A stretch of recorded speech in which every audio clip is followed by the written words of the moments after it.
You're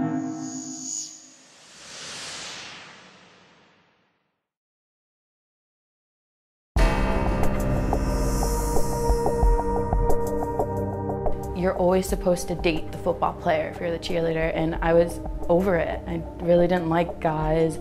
I always found myself more attracted to women, wanting to be with women, and I told my parents, and that didn't go well.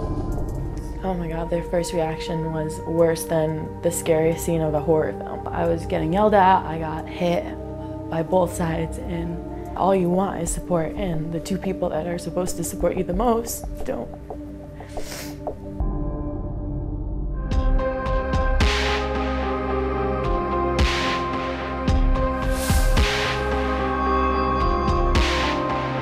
I left the second that I got into the altercation with my parents. I had no place to go. I had to live from house to house, and I went through like such abusive relationships just to settle, just to be like, okay, well, I'm gay, you're gay, I'm just gonna be here, and you can hit me, you can talk like nasty to me, and I'll just stay because I have nowhere else to go.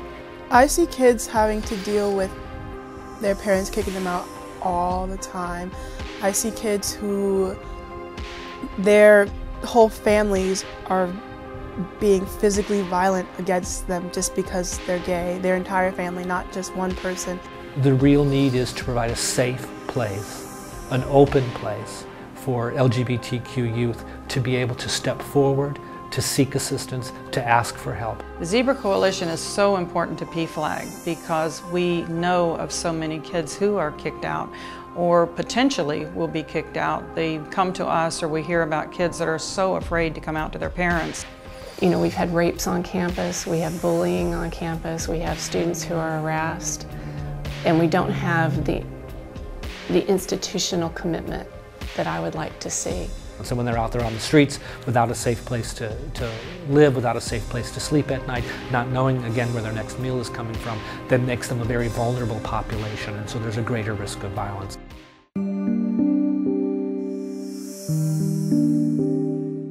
How it made me feel then was I was mad. Like, I was mad because I thought that I was such a better person for understanding who I was and making it a point to be okay to be gay.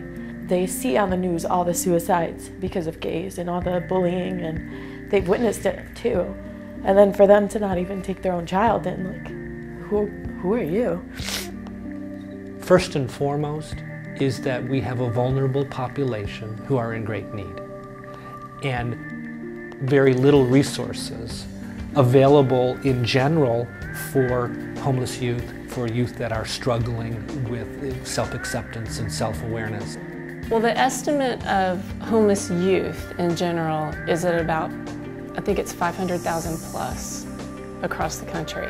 And the estimates go from 20 to 40% that they're GLBTQ. When I was in high school, I had a friend who had come out to his parents as being gay, and he was kicked out of his home and lived homeless for a while, kind of bouncing between friends' houses, and went back home for his birthday to try and reconcile with his parents, and when that didn't happen, he committed suicide.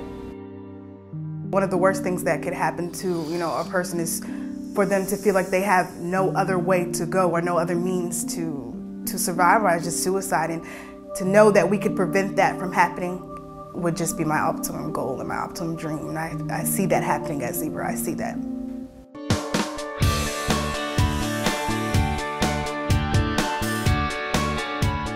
If I was looking at myself at 16, I would tell myself it gets better. I think I just want kids out there to understand that we're here to help them with any issue that they have, whether they think it's small and maybe insignificant, to the biggest problem of not having food or somewhere to live. If a youth were to come in, not only hopefully they would feel safe, that they were in an environment that supports them, that doesn't judge them, but also an environment that can help them find the resources that they need in the community as well. Being part of the Zebra Coalition has been very good for me because I have discovered many of the resources that would have taken me much longer to find out about, and resources that my congregants need. So Zebra House is just a plethora of information for them. It's a safe place for them, which wasn't provided before. I think all the different outlets and services that the Zebra Coalition provides, to me, is sort of a marker of we've come a certain way. A place that maybe I never thought we were going to be, and I was pretty excited to see this happen, especially here in Orlando.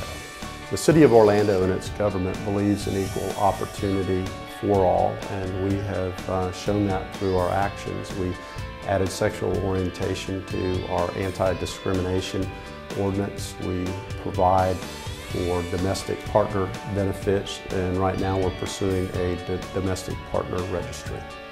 It's just hard to describe the amount of effort that's gone into this over the past couple of years, and it hasn't been for any other reason than everybody wants to help, and everybody really cares about the issues that face the LGBTQ young people, and it's all about helping. We care, and nothing more.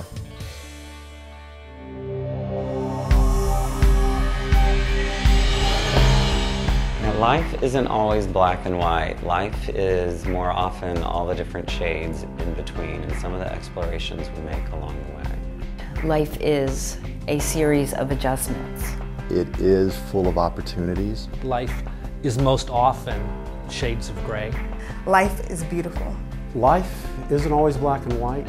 Life is a rainbow of opportunity. Life is a journey of growth. Life is amazingly unpredictable. You never know what's around the corner, so you just have to hang in there. Life isn't always black and white. Life is love.